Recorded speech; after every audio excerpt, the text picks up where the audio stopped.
अस्सलाम वालेकुम वरहमतुल्लाहि वबरकातुहू। नाज़रीन, मैं आपका भाई ज़हाक तनवीर आप सबका इस वीडियो में इस्तकबाल करता हूँ। डॉक्टर जाकिर नाइक के लेक्चर्स में आप लोगों ने देखा होगा कि बहुत सारे लोग जो है ये इस्लाम कबूल करते हैं।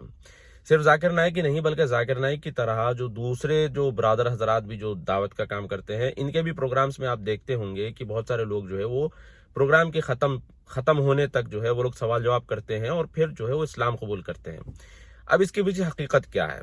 देखिए, बाज लोग होते हैं जो वाकई में इस्लाम कबूल करते हैं, यानी कि वो लेक्चर में आते हैं, उनके दोस्त या उनके रिश्तेदार उनको कन्विंस करके लाते हैं। वो पहले से उनके यानी कि अंदर जो है इस्लाम की तरफ एक इंक्लिनेशन होता है। किसी को जो है ना नमाज अच्छी लगती है, किसी को रोजा अच्छा लगता है, किसी को हिजाब अच्छा लगता है, किसी को कुछ अच्छा लगता है, किसी को कुछ अच्छा लगता है। तो अब उनके मुस्लिम दोस्त भी होते हैं, तो इससे क्या होता है कि उनके अंदर एक माइंड बन जाता है कि इस्लाम अच्छा मजहब है। तो ऐसे लोगों को जब लेकर आते हैं कि भाई चलो आओ बैठो जाकिर नाइक से सवाल ववाल करो, तो जब वो सवाल करते हैं जाकिर नाइक से और जाकिर नाइक जब उसका जवाब देते हैं, तो वो फौरी जो है उसके बाद उनसे पूछा जाता है कि आप इस्लाम कबूल करना चाहते हैं, तो वो लोग जो है कलमा पढ़ लेते हैं। ये एक केस होता है। दूसरा केस क्या होता है कि दूसरा केस ये प्लांटेड होता है, यानी कि बहुत सारे लोग जो है वो पहले से मुसलमान हुए हुए होते हैं, पहले से इस्लाम कबूल किए हुए होते हैं, पहले से ही वो लोग जो है रिवर्ट होते हैं, बल्कि उनको लाया जाता है इस प्रोग्राम में सिर्फ और सिर्फ स्टेज पर और कैमरे पर कलमा पढ़ाने के लिए और दिखाने के लिए कि इस प्रोग्राम का इम्पैक्ट क्या हुआ है। देखिए, ये दो रीजंस की वजह से किया जाता है। पहला रीजन तो ये है कि जाहिर सी बात है कि जो बंदा आपके प्रोग्राम पर आपके इवेंट पर खर्च कर रहा है तो वो ग्राफ देखना चाहता है, वो क्या कहते हैं सक्सेस रेट देखना चाहता है, वो देखना चाहता है कि उसका जो पैसा इन्वेस्ट हुआ है आपके प्रोग्राम के ऊपर, उसने जो पैसा लगाया है उसका वो रिजल्ट देखना चाहता है। एक वाजिबी चीज है, लोग देखना चाहते हैं। ठीक है भाई, हम आपके प्रोग्राम में जो है 5 लाख रुपया दे रहे हैं, 2 लाख रुपए दे रहे हैं, 1 लाख रुपए दे रहे हैं, हम आपके इदारे को पैसा दे रहे हैं, तो भाई आप काम क्या कर रहे हो, रिजल्ट दिखाओ। ये रिजल्ट देखने का होता है, लोग देखते हैं रिजल्ट। तो ये रिजल्ट दिखाने की चक्कर में भी जो है लोगों को स्टेज पर लाया जाता है और फिर कलमा पढ़ाया जाता है। इसमें से बहुत सारे तो पहले पहले ही कलमा पढ़े हुए होते हैं और पहले ही वो मुसलमान हुए हुए होते हैं। कोई 2 महीने हुआ मुसलमान होके होता है, कोई 4 महीने, कोई साल भर का मुसलमान होता है। उनको लाकर वापस जो है कलमा पढ़ाते हैं। और दूसरी चीज इसके अंदर ये भी होती है कि जो दीगर जो गैर मुस्लिम होते हैं उनको इन्फ्लुएंस करना भी होता है कि देखो भाई इस्लाम कैसे गालिब आ रहा है, इस्लाम देखो कैसे लोग इस्लाम कबूल कर रहे हैं, कैसे लोग जो है इस्लाम के अंदर आ रहे हैं, ये दिखाना भी मकसद होता है। अब ये जो दूसरा मकसद है, ये मकसद जो है बहुत डेंजरस मकसद होता है। क्यों? क्योंकि देखिए, अगर कोई शख्स अपनी बिरादरी, अपना घर बार सब छोड़ के वो मुसलमान होता है, अब आप उसको कैमरे पर एक्सपोज कर रहे हैं, ठीक है, तो जाहिर सी बात है, ऑब्वियसली ये मुसलमान सोसाइटी के साथ भी होता है कि अगर कोई मुसलमान सोसाइटी से कोई हिंदू हो जाता है, कोई मुर्तद हो जाता है, कोई एक्स मुस्लिम हो जाता है, कोई क्रिश्चियन हो जाता है, कोई क्रिश्चियन लड़की के साथ जाके शादी कर लेता है, कोई हिंदू लड़की के साथ जाके शादी कर लेता है, तो क्या उसकी बिरादरी उसको एक्सेप्ट करेगी? फितरी चीज, नॉर्मल सी बात बता रहा हूँ, सवाल पूछ रहा हूँ। हम वेस्ट में नहीं रह रहे हैं, वेस्ट में नहीं रह रहे हैं। वेस्ट में क्या होता है कि लड़का जो जो चाहे कर लो, वो गराज में सोता है, वो कंप्यूटर पे लगा रहता है सुबह शाम, उसका कोई पुरसाने हाल नहीं रहता। स्टीव जॉब्स की स्टोरी, आप ऐसे बहुत सारी स्टोरीज देखते होंगे कि इनका कोई पुरसाने हाल नहीं होता, इनकी कोई फैमिली वगैरह नहीं होती। तो फैमिली सिस्टम और क्या बोल सकते हैं कि जो एक कोहिजन जो है, फैमिली कोहिजन, ये वेस्ट में नहीं है। तो वेस्ट में होता है, आम बात है। मगर आप बताइए कि इंडिया के माहौल में या फिर ये साउथ एशिया के माहौल में क्या चीज है, क्योंकि यहाँ पर फैमिली सिस्टम बहुत स्ट्रांग है। तो ऐसे सिस्टम में जब आप इस इंसान को आप एक्सपोज कर रहे हैं कैमरे पर और फिर पूरी पब्लिक के सामने जब आप उसको एक्सपोज कर रहे हैं, तो ऑब्वियसली इसके रिpercussions होते हैं। ठीक है, ये दो रीजंस की वजह से जो है ये किया जाता है। अब मैं आपको एक चीज बताऊं, आप सुनकर ताजुब करेंगे। डॉक्टर जाकिर नाइक जब 2006 में, और मैं ये सारी बातें क्यों बता रहा हूं, ये अल्हम्दुलिल्लाह मैंने बहुत क्लोजली देखी है। तकरीबन 20 साल मैं जाकिर नाइक से एफिलिएटेड और जाकिर नाइक की टीम हुआ करती थी, जो अलग अलग जगहों पर इन्होंने जो दावत का काम किया है, तेलुगु में और उर्दू वगैरह में, तो इनके साथ मैं अक्सर हुआ करता था।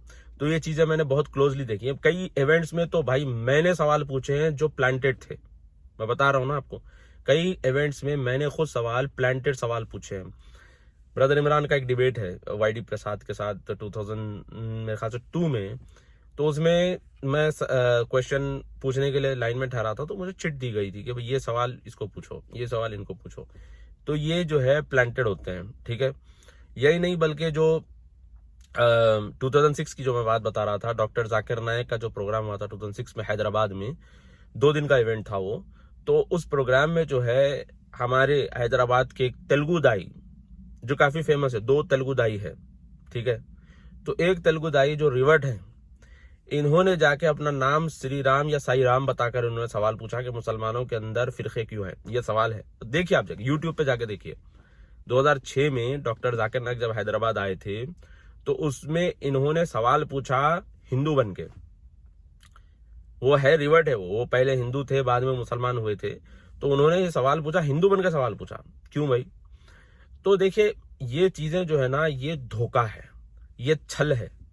आप किसके साथ खिलवाड़ कर रहे हैं? आपको क्या लगता है ये सारा डिसेप्शन, ये डिसेप्टिव मेथड्स, ये टैक्टिक्स? देखिए, ये सारी चीजें हम सुनते थे कि क्रिश्चियन मिशनरीज करती थी पहले, यानी कि अरब में जब मिशनरीज जाती थी तो प्रॉपरली जो है वो लोग कुरान की तरह पैम्फलेट्स बनाते थे, उनके जो बाइबल वगैरह के वर्सेस होते हैं उसके पैम्फलेट्स कुरान की तरह बनाते थे। तो भाई ये सारी चीजें वहां पे हैं। मैं ये बता रहा हूं कि भाई अल्लाह के दीन को जो है ये सारी चीजों की जरूरत नहीं है। अल्लाह के दीन को इखलास की जरूरत है, अल्लाह के दीन को सब्र की जरूरत है, अल्लाह के दीन को सिंसिरिटी की जरूरत है। देखिए, वाकई में बाज लोग इस्लाम कबूल करते हैं, कर रहे हैं, करते रहेंगे, ठीक है। बहुत सारे लोग करते हैं। किसी को मतलब अपने जो एग्जिस्टिंग मजहब है उसमें बस चीजें पसंद नहीं आती, इस्लाम के अंदर बस चीजें अट्रैक्टिव लगती हैं, पढ़ते हैं, रिसर्च करते हैं और एनालिसिस करते हैं, फिर उसके बाद वो इस्लाम कबूल करते हैं। तो भाई इसमें कोई दिक्कत नहीं है, वो कबूल करता है, अपनी जिंदगी कहीं गुजार रहा है, तो कोई टेंशन की बात नहीं है। मगर इसको जो बिजनेस मॉडल बनाया जाता है वो खतरनाक बात है। वो समझने की कोशिश करिए आप लोग, ठीक है। एक था अहमद पंडित करके, काफी मशहूर वाकया है। श्लोकास पढ़ता था, कहता था कि मैं पहले पंडित था, मैं इस्लाम कबूल किया। लोग जो है पंडित थे भाई, पंडित थे, पहले आके इस्लाम कबूल के लेके आए, चुन्ना लगा दिया उसने सबको, ठीक है। इसी तरह से जो है एक और मेरे ख्याल से ब्रदर था, उसका भी ऐसा ही किस्सा था, वो क्रिश्चियन से मुसलमान हुआ था और उसका भी ऐसा ही। तो लोग जो है ना इनको ऐसे स्टेज पर लाके बिठा देते हैं कि भाई आप बताइए आप इस्लाम क्यों कबूल किया। अब उनको हीरो का स्टेटस मिल जाता है, ठीक है। ये चीज जो है ना बहुत खतरनाक चीज है। यही मैं आपको समझाने की कोशिश कर रहा हूं कि ये जो आप वीडियोस में देखते हैं कितने लोग इस्लाम कबूल कर रहे हैं, उतने लोग इस्लाम कबूल कर रहे हैं, भाई ये सब जो है स्टेज्ड होता है, ये प्लांटेड होता है। ये आप समझने की कोशिश करिए भाई। ये जो हमारे हैदराबाद के भी जो ब्रदर हैं इलियास शरफुद्दीन साहब, ये भी जो है क्लेम करते हैं कि मैं जो है टीवी पर जाकर दावत का काम करता हूं, मैं जो है टीवी पर जाकर लोगों को इस्लाम की दावत देता हूं, मैं ऐसा करता हूं वैसा करता हूं। आप इनके डिबेट्स देखिए, एंकर्स को तो ये पहले भाई दाई का सबसे पहली चीज क्या होती है? पहली चीज होती है क्या है? अखलाक। अखलाक होते हैं सबसे पहले। अब ब्रदर ये इलियास शरफुद्दीन को आप देखिए, एंकरों को बीएसडी की गाली ऑन स्क्रीन कैमरे पर, बीएसडी की गाली भाड़ करके गाली दे रहे हैं, बीएसडी की गाली दे रहे हैं, जो मुंह आया गाली दे रहे हैं वहां पे। तो बताइए भाई ये दाई कौन सा दाई है जो ऑन स्क्रीन टीवी पर स्क्रीन पर गालियां बकता है? कौन सा दाई है? ठीक है। और ये बेचारे का जो मिजाज है खारजी और तकफीरी मिजाज है।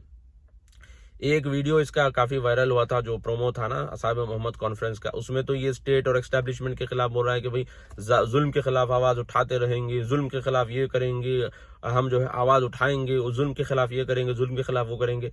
ये एक नजरिया जो खारजियों का नजरिया होता है। दूसरा, उसने मेरी तस्वीर जो है अपने एक डीपी में लगाई हिंदुओं के साथ, वो हिंदू साध्वी प्रज्ञा ठाकुर और इन सब के साथ, और फिर मेरी भी तस्वीर लगा के कह दिया कि इंडिया को जो है ना हिंदू टेररिस्ट से बचाना होगा। यानी कि उसने मुझे हिंदुओं में डाल दिया, इस्लाम से उसने मुझे खारिज कर दिया, इस्लाम से उसने मुझे आउट कर दिया, ठीक है। तो ये जो है ये तकफीरी मिजाज है, ये खारजी मिजाज है। तो ऐसे लोग जो है दावा कर रहे हैं कि हम दावत का काम कर रहे हैं, हम इस्लाम का काम कर रहे हैं, हम ये कर रहे हैं वो कर रहे हैं। ना इनके पास अखलाक है, ना इनके पास तमीज है, ना इनके पास इस्लाम की सूझबूझ है, कुछ भी नहीं है। अच्छा, फिर ये सब सऊदी आता है तो फिर इलियास शरफुद्दीन जो है हर जगह लिखता है कि मैं सऊदी में जाकर 40 दावा वर्कशॉप्स कर रहा हूँ, 50 दावा वर्कशॉप्स कर रहा हूँ, मैं इतने दावा वर्कशॉप्स कर रहा हूँ, उतने दावा वर्कशॉप्स कर रहा हूँ। अब आप मुझे बताइए, ये जो दावे कर रहा है सऊदी में, ऐसा आदमी आके दावा वर्कशॉप्स कर रहा है, ये पॉसिबल है? बिल्कुल पॉसिबल नहीं है। किया है तो कहाँ किया बताइए? और सऊदी से इतने बेवकूफ़ नहीं है कि ऐसे आदमी को लाकर इससे सीखें कि भाई मीडिया वर्कशॉप्स तुम बताओ हम क्या करना है। किसी के साथ सेल्फी खिंचाने को, कहीं पे बैठ के जो है खाना खाने को, किसी सऊदी के साथ जो है हाय हेलो करने को वर्कशॉप नहीं कहते। अफसोस तो इनके ऊपर नहीं है, बल्कि अफसोस तो उन लोगों पर होता है जो लोग जो है इनको मुकाम देते हैं, इनको आलमी मुनाजर कहते हैं। अल्लाह अल्लाह अल्लाह माफ़ करे। इनको आलमी मुनाजर कहते हैं और फिर जो है समझते हैं कि बहुत बड़ा दावत का काम कर रहे हैं। ना अखलाक है, ना दावत देने का तरीका है। ठीक है, लिंगम के बारे में आपने देखा, इलिया शरफुद्दीन के कमेंट्स कैसे थे, लोहे का लिंगम, ऐसे वैसे करके हंस रहा है आदमी दांत दिखा दिखा कर। तो आप बताइए ये कौन सा दावत का तरीका है, ये कौन सा जो है अखलाक है। तो ये लोग जो है, जो ब्रदर्स अपने आप को कहते हैं कि हम दावत का काम कर रहे हैं, इतने लोग इस्लाम कबूल कर रहे हैं, इतना इस्लाम फैल रहा है, ये सब ढकोसली बातें होती हैं, इसमें कोई सच्चाई नहीं होती। मैं आप सबसे यही रिक्वेस्ट करता हूं मेरे भाइयों कि देखिए, इस्लाम सीखिए उलेमा से और अमल करिए। ठीक है, और आप दूसरों तक पहुंचाइए इस चीज को, इससे कोई नहीं रोक रहा है आपको। ठीक है, मगर ये जो करप्शन है इस्लाम के नाम पर और अल्लाह रसूल के नाम पर, ये जो धंधा चल रहा है, ये बंद करने की भी जरूरत है। और अगर आप इसके खिलाफ आवाज उठाएंगे या इसके बारे में बोलेंगे तो आपको ये लेवल फटाफट लगेगा कि ये आरएसएस का आदमी है, बीजेपी का आदमी है। मेरे बारे में बड़ा मशहूर है कि ये बीजेपी से मिला हुआ है, आरएसएस से मिला। कोई बीजेपी आरएसएस से मिला हुआ नहीं है। कोई भाई, इंडिया की तारीफ करने से कोई बीजेपी आरएसएस का आदमी नहीं हो जाता। अगर मैं सऊदी अरब की अच्छाइयां तारीफ करना शुरू कर दूं तो इसका मतलब ये नहीं कि मुझे सऊदी हुकूमत से पैसे मिल रहे हैं। तो ये लोग जो है डिस्क्रेडिट करने के लिए इस तरह की बातें करते हैं, बल्कि जो मुद्दा उठाया जाता है उस मुद्दे पर जवाब इनका हरगिज नहीं आएगा। जवाब देने के लिए कहिए कि जो लोग इस्लाम कबूल करते हैं क्या प्लांटेड होते हैं, नहीं होते, पूछिए इनसे, जवाब नहीं आएगा आपको। तो मेरे भाइयों, ये जो है चीज समझिए, रमजान का महीना है, खूब इबादतें करिए, आप जो है सदका खैरात करिए, मगर आपका जो सदका खैरात है ऐसे धोखेबाजों के हाथों में जाने मत दीजिए। यही मैं बात आपको बता रहा हूं।